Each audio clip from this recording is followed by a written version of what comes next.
Dobar dan, poštovani naši slušatelji i gledači na programata Vo Fokus so Silvana Pavlovska. Posledna pauza, danes, ki продолжиме со нашата програма посветена на македонската книжевност и историја и делото на Димитар Митрев, чиј наслов е Пиринска Македонија. Насловот на четивото е, да видиме, насловот на четивото е Пиринска Македонија во условите на систематски тероризам. Со терористичкиот биланс што го постигна во септември 1924 година, Иван Михајлов ја спечели благонаклоноста на дворот и владата и си го обезбеди лидерството во ВМРО. За разлика од она на Тодор Александров, сегашното лидерство можеше неограничено да се наложува без опасност од некаква посериозна внатрешна опозиција. Не постоеше повеќе никаква левица во ВМРО и дури сега можеа целосно да се спроведат целите на прикриеното во почетокот ново врховистичко наемништво. Илузорни се јавуваа во новите услови и обидите за демагошко привлекување на масите во Пиринска Македонија. Единствено засилување на еден се побезогледен тероризам врз тие маси можеше да значи нешто сигурно и ефикасно за самоодржувањето на ВМРО како превосходно терористичка банда. Фразите за борба во името на некаква слободна и независна Македонија остануваа, но тие веќе ни за крајните наивници не значеа ништо. Фазата на камуфлирање и демагогија и на лавирања и махинации заврши со безповратното санкционирање на Александров, кој понекогаш и вешто се служеше со тоа. Веднаш по изборот за член на Централниот комитет на ВМРО, Иван Михајлов ги управи своите напори исклучиво кон создавањето на свој сигурен антураж. Непопуларен во самата ВМРО, тој ги користеше своите позиции во Софија, од времето на неговото лично секретарство на Александров и настојуваше да импонира со некаков ентузијазам на помлад човек и успеа брзо да собере околу себе луѓе што му беа блиски и по години и по безогледноста на кариеристичките амбиции. Со нивна помош, тој се порешително му се налагаше на веќе стариот Протогеров. Последниот пак се наоѓаше почесто во странство, па фактичкиот распоредувач на ВМРО во Пиринска Македонија беше Михајлов со неговиот антураж Кирил Дрангов, Јордан Ѓурков, Страхил Развигоров, Јордан Чкатров, Иван Караджов, Владимир Куртев и Жоро Настев. И токму во време трајањето на ова фактички командно тело на веќе целосно одронета ВМРО, таа дефинитивно се утврди во Пиринска Македонија како држава во држава. По 1924 година и се до 19. мај 1934 година, Пиринска Македонија беше независна држава во држава. Органите на официјалната државна власт беа само номинални во своето распоредување на територијата во Пиринска Македонија, бидејќи и тие зависеа исклучиво од волјата на терористичките наредбодавци. Тие наредбодавци ги имаа зад себе врвовите на бугарската државна власт. па може да се распоредуваат ни сета Пиринска Македонија наполно неограничено. Но статусот на таа држава во држава беше таков што нејзините државјани се најдоа во секој однос обесправени. И во економскиот живот, и во политиката, и во администрацијата беше присутна раката на терористичкиот диктат со неговата своевидна юрисдикција. Настанатата крајна економска обесправеност на масите во Пиринска Македонија се изразуваше во безогледната експлоатација од страна на големите земјопоседници и на тутунските фирми. Од плодовите на таа експлоатација се користеа и шефовите на ВМРО и бројните нејзини пунктовни началници, бидејќи експлоататорите мораа да бидат штедри во материјалната подкрепа на една организација со високи национални побуди. Поделената земја на малоимотните и безимотните селани во времето на земјоделската влада сега се најде заграбена од лихвари што беа блиски до главатарите на ВМРО. Тие им наложуваа на селаните тежок закуп за обработување на нивните земји. Истите тие беа главни представници и во големите закупувачки тутунски фирми Ориент Табак и Консорциум и Никотеа. Па најмногу од нив зависеше судбината на тутунопроизводителите, тој мнозиски дел од населението на Пиринска Македонија.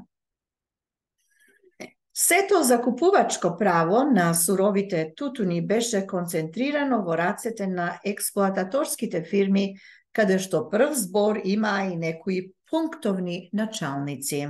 Тие фирми почнаа да го закупуваат тутунот по крајно ниски цени, додека во времето на организираните по иницијатива на земјоделската влада, тутунопроизводителите тутунопроизводителни кооперации, откупната цена на тутунот стигна до 104 лева за килограм. Во 1926 година таа цена беше спуштена на 15, па и 12 лева за килограм. Овде се вршеше и една посебна и од никого неограничувана махинација со закупот на тутунот.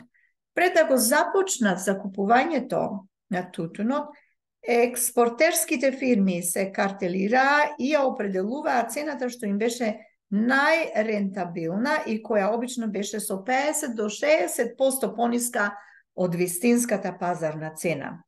Тоа пак стануваше во време кога е веќе настапена ферментацијата на тутунот, та производителите беа приморани да ги прифатат цените што им ги определуваа експортерските фирми. Не беше подобра положбата и на другите работни луѓе во Пиринска Македонија. Куповната моќ на населението беше намалена на неверојатен минимум, а долговите на селаните кај разни банки растеа постојано. Највисоката работничка плата во 1926 година беше 30 лева, при 90 лева во 1923 година. Наемниот труд беше најраспространетиот труд. Бројни беа велепоседничките земји што се обработуваа само од надничари на кои за работата од темно до темно им се плаќаше максимум 60 лева. Од ден на ден за наечиството се посилно пропаѓаше. Ни штрајковите не можеа да послужат како средство на економска борба, бидејќи тоа не можеше ни да се замисли поради неизбежната и безогледна интервенција на терористичката ВМРО. Во крајно тешка состојба се најдоа и бегалските маси во Пиринска Македонија. Стопановедите под покровителството на ВМРО почнаа да ги разграбуваат и откупуваат имотите на бегалците, што им беа порано отпуштени со законот за трудова земјишна сопственост. Во 1926 година веќе од 50% од порано поделените земји на бегалците во Петричкиот округ, особено во Горно Џумајско и Неврокопско, беа наполно земени од нивните сопственици, osudeni so тоа на целосна сиромаштија. Во споредба со економската положба во Бугарија, особено во поглед на цените, во Пиринска Македонија владееше типичен колонијалистички производ. Во 1926 година цената на брашното во Бугарија беше 8 лева килограм, а во Горна Џумаја 13 и во Неврокоп 17 лева. Гравот се продаваше во Варна по 3 до 4 лева килограм, а во Горна Џумаја по 12 до 16 лева. Грозјето се продаваше во Бугарија по 2 лева килограм, а во Пиринска Македонија по 8, па и по 10 до 12 лева. Споредбата и на другите продукти ја покажува истата крајна непропорционалност во разликите на цените. Во поглед на индустријската изградба не се вршеше ништо. Единствената фабрика за штици, она на Ѓорги Пенков, беше изгорена од неговите инквизитори. И покрај тоа што Пиринска Македонија обилува со минерални извори, ниедна бања не е построена. Маларијата го косеше населението, а немаше ни една болница. Изразити и посебни беа тешкотиите на пиринското население во однос на даночните обложувања. Покрај даноците пропишани со законите на бугарската држава, населението овде редовно го плаќаше така наречениот автономистички данок. Автономистички данок. На секој продаден килограм тутун на производителот му се задржуваат 5 лева како прилог кон борба за ослободување на Македонија. При отказ да се плати данок од таков вид, следеше наплатувањето со нож или куршум. Очајна стана положбата и во просветно-културниот однос. Денационализацијата, спроведувана под заштита на парабелот, беше во полн ек. Учителите што не ги исполнуваа условиите, попаѓаа или под законот за заштита на државата, или под кратката процедура на непропишаните на недвосмислени закони на терористичката инквизиција.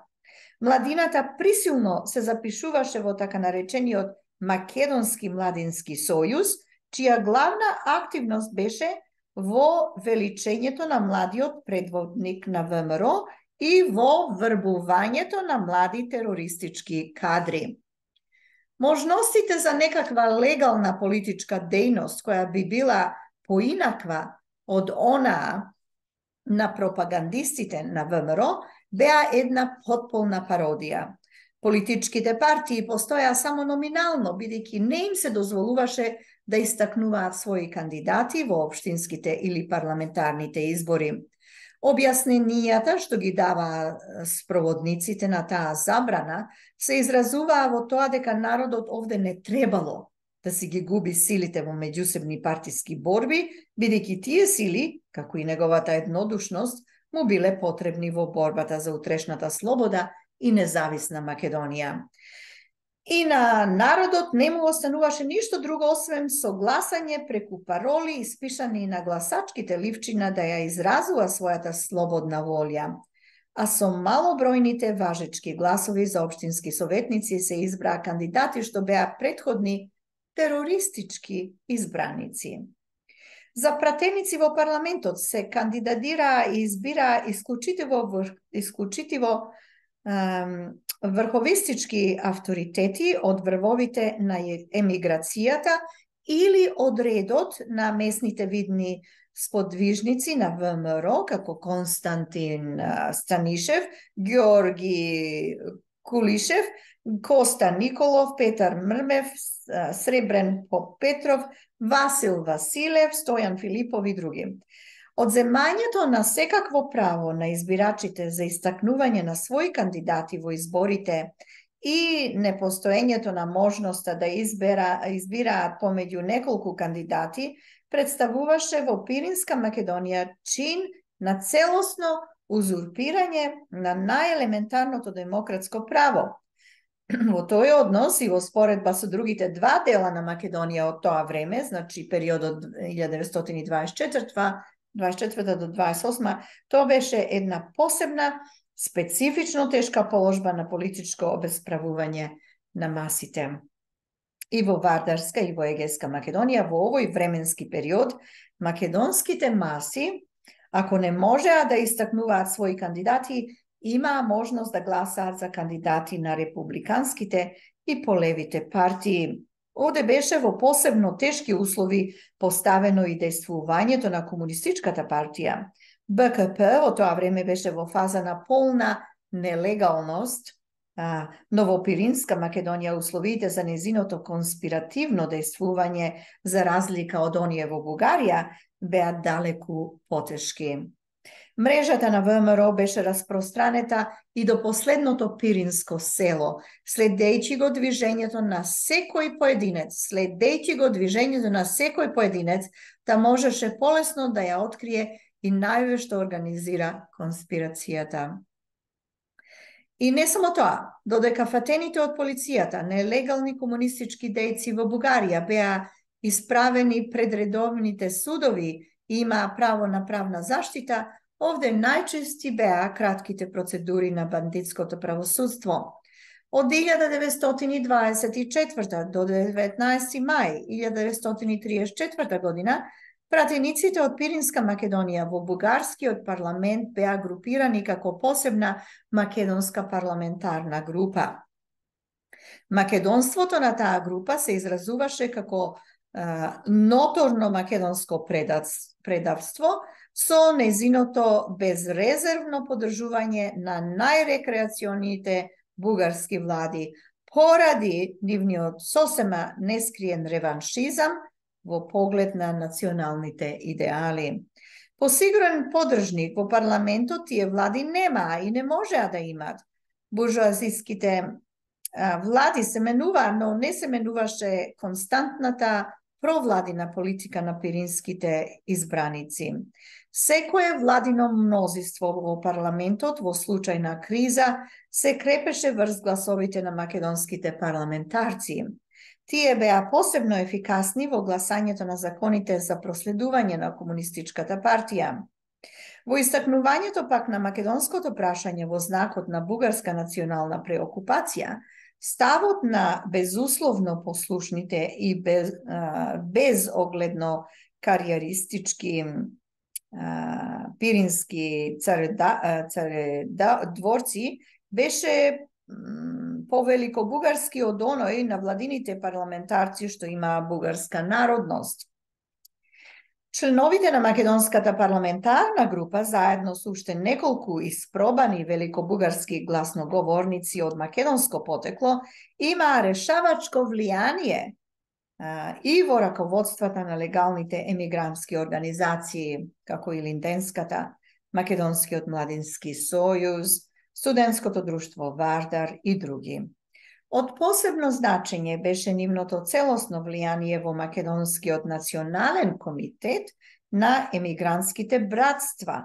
Преку него тие се јавуваа како наредбодавци на братствата во кои членуваа многобројни емигрантски маси.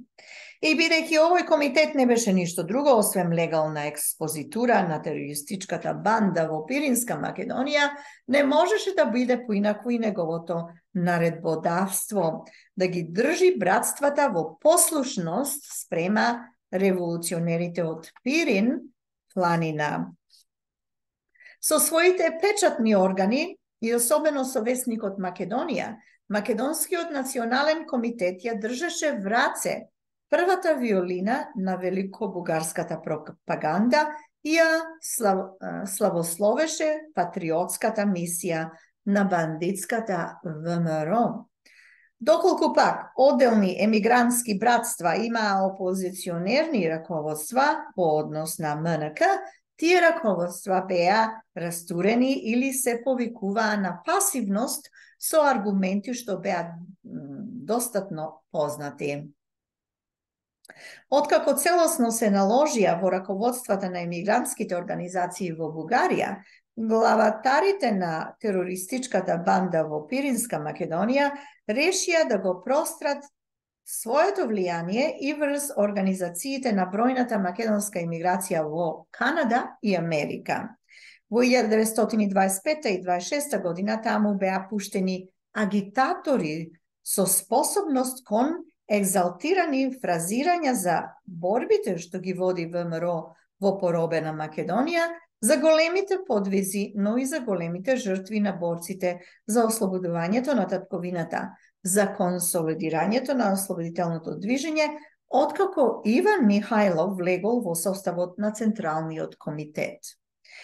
Фразирања што беа темпирани за разгорување на патриотското чувство на тамошната емиграција при ефикасно користење на незината неинформираност за високото патриотство на ВМРО. Особено елоквентен во така управената пропаганда се покажа Јордан Чкатров.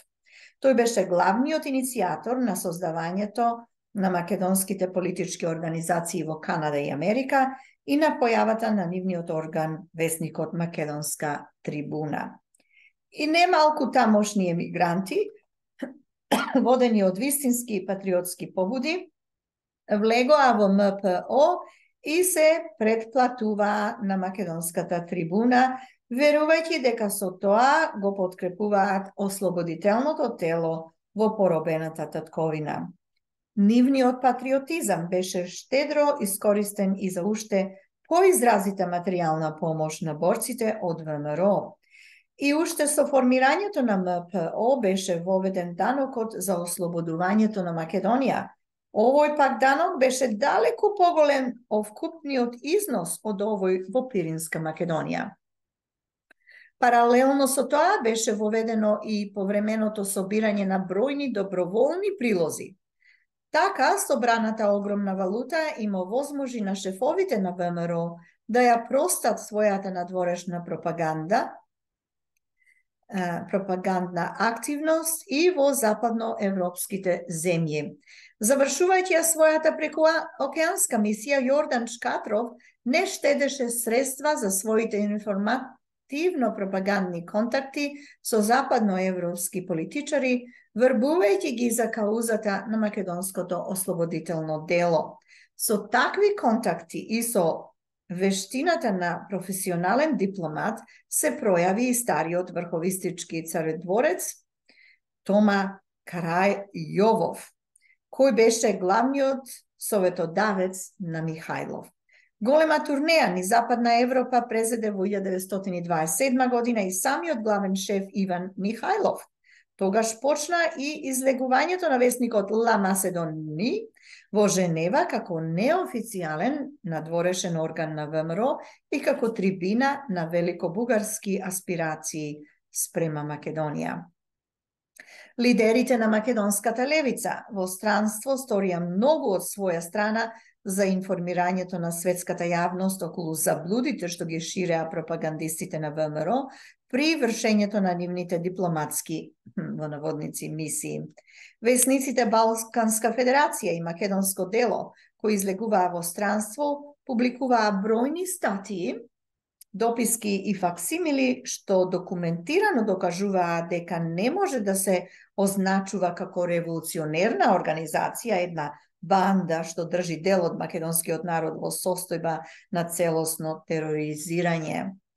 Изјавите за револуционерство и апелите за симпатии кон борбите на поробениот македонски народ можеа да имаат одглас само кај крајно неинформираните странски кругови или знаеа нешто само за оние политички странски сили што имаа индиректен интерес и од прифаќањето на заблудите и од нивното ширење.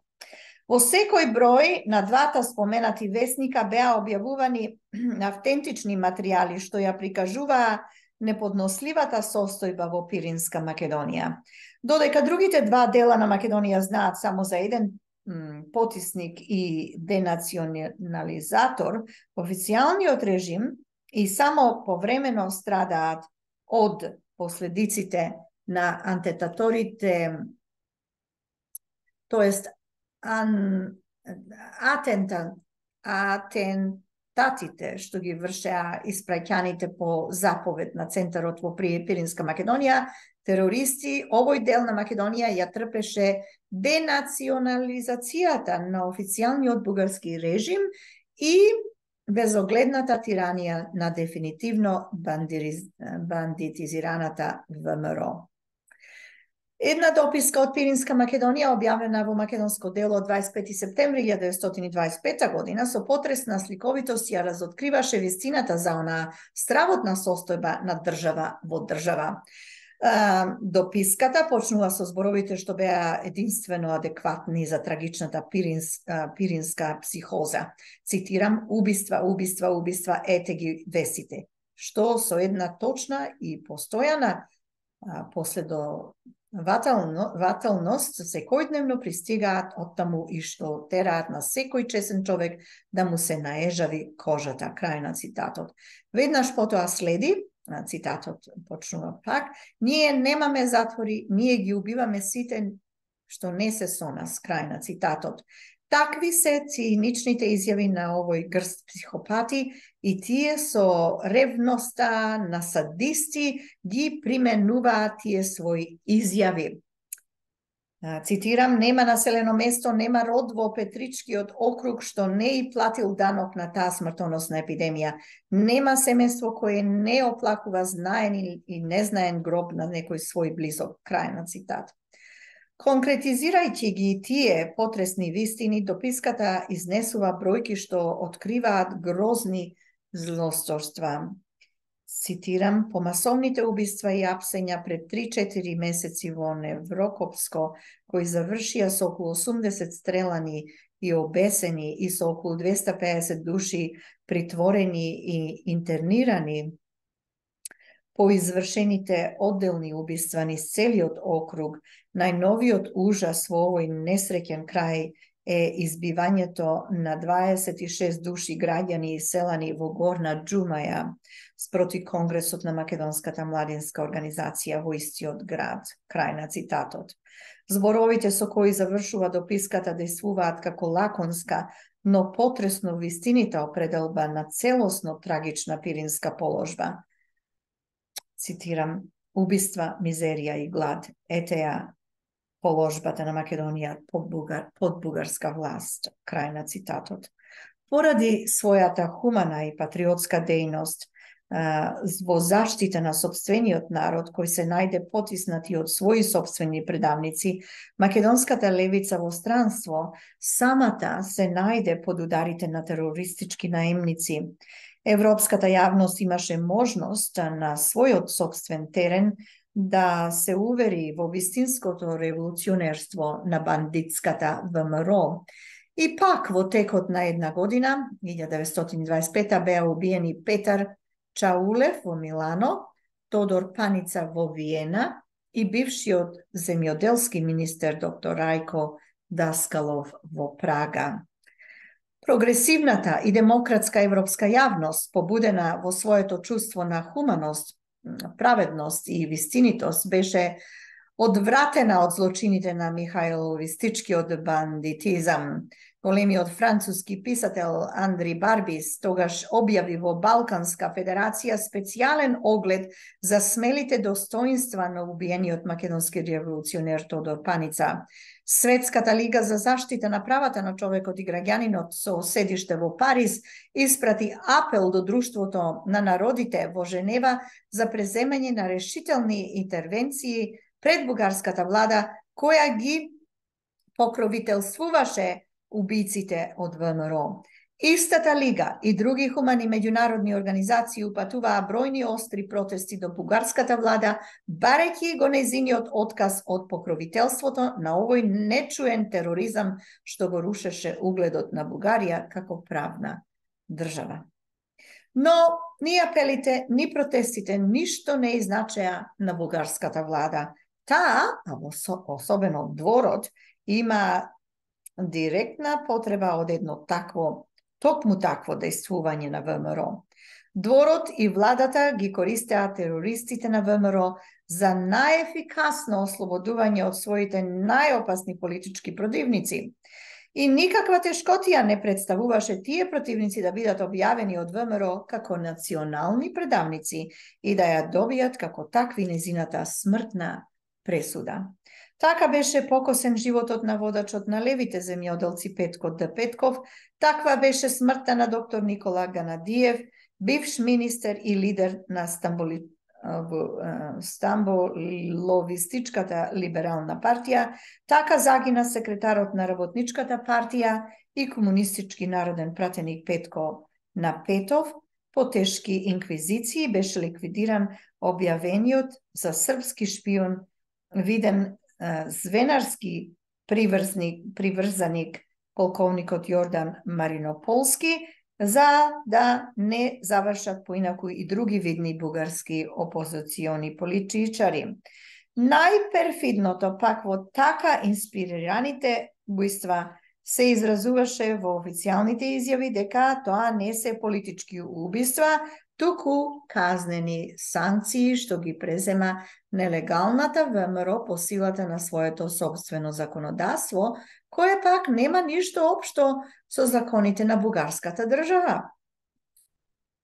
Таква беше водечката логика и во пледоариите на одбраната, застапувана од адвокати што самите беа политички противници на убиените и нескриени симпатизери на убиците. Обвинетите терористи се објавуваа за виновни пред бугарските закони, а за невиновни спрема законите на ВМРО, која за неисполнување на нејзините заповеди казнува со куршум. И представени како маченици на својот револуционерен долг, убиците или добиваа минимални казни или беа ослободувани по неколку месеци од затвор за вршење на нов револуционерен долг. И токму со фасадата на ВМРО можеше во текот на повеќе од една деценија да се одржи во Бугарија системот на политички убиства. И ништо необјаснливо, поради сето тоа што Пиринска Македонија во низа години беше поприште на еден нечуен вандализам. Тој не можеше да биде спроведуван во овие стравотни размери без силата на спроведувачи што би биле наполно бесилни кога не би ги имале зад себе врвовите на бугарската држава. Силници со туѓа сила. Ете, тоа беше четивото за денешнава емисија. Следниот пат ќе го проследиме она со наслов Расцеп во врвовите на терористичката ВМРО. Ете, тоа беше од циклусот посветен на нашата книжевност и историја, делото на Димитар Митрев, насловено Пиринска Македонија, издадено од наша книга во Скопје 1986 година, чиј уредник е Видое Подгорец. Се гледаме и слушаме следниот пат. Благодарам за вашето внимание.